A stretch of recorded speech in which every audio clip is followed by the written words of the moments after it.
అందరికీ నమస్కారాలు మన మిత్రులందరికీ.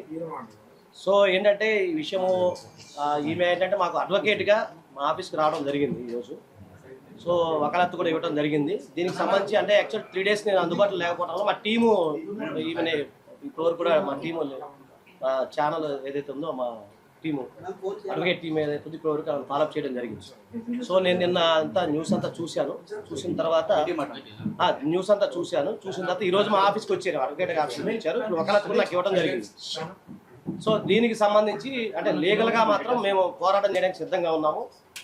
మీకు ఏంటంటే ఆల్రెడీ డీజీపీ గారికి, హానరబుల్ డీజీపీ గారికి కూడా మనం లెటర్ రాయడం జరిగింది. అలాగే నేషనల్ హెచ్ఆర్సీలో కూడా పిటిషన్ కూడా వేసాం, అని మీకు నేను షేర్ చేస్తాను. అలాగే ఇప్పుడే మా ఢిల్లీ నుంచి మా మిత్రుడు, మా ఆఫీస్ మిత్రుడు నేషనల్ ఉమెన్ కమిషన్లో కూడా ఫిర్యాదు చేయడం జరిగింది. ఈరోజు ఫైల్ చేశాము ఈ సంఘటన విషయంలో.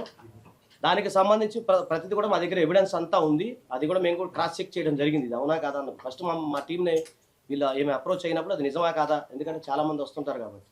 సో ఈ మధ్యకాలంలో మీకు తెలుసు కదా అంతా కానీ ఇవన్నీ ఉంది కదా, మేము అన్నీ చూసాము. దానికి సంబంధించి మేము ఏదైతే ఉందో ఆ దగ్గర ఉన్న ఎవిడెన్స్ ప్రతిదీ కూడా రేపు మేము 65B కింద దానికి సంబంధించి అది కూడా మేము నెక్స్ట్ కార్యక్రమంలో ఉన్నాము. అలాగే ఫోరెన్సిక్ దాన్ని కూడా మేము సంప్రదించడానికి సిద్ధంగా ఉన్నాము. హానరబుల్ డీజీపీ గారికి లెటర్ రాసాము. నెక్స్ట్ దానికి సంబంధించి ఏదైనా అవసరమైతే లీగల్గా ముందుకెళ్తాము. ఒక అడ్వకేట్గా మాత్రమే మేము ఈ కార్యక్రమం మమ్మల్ని అప్రోచ్ చేయడం జరిగింది. ఒక న్యాయవాదిగా మాత్రమే నేను ఈమె కేసుని టేకప్ చేయడం, పోరాడడానికి మేము న్యాయ పోరాటం చేయడానికి సిద్ధంగా ఉన్నాము. దీంట్లో ఎలాంటి రాజకీయాలు కానీ లేకపోతే ఎలాంటి వ్యక్తిగత కక్షలు కానీ మాకు ఎలాంటి అయితే వ్యక్తిగత అయితే ఏమీ లేవు. సో ఒక క్లయింట్గా మమ్మల్ని అప్రోచ్ చేయాలి.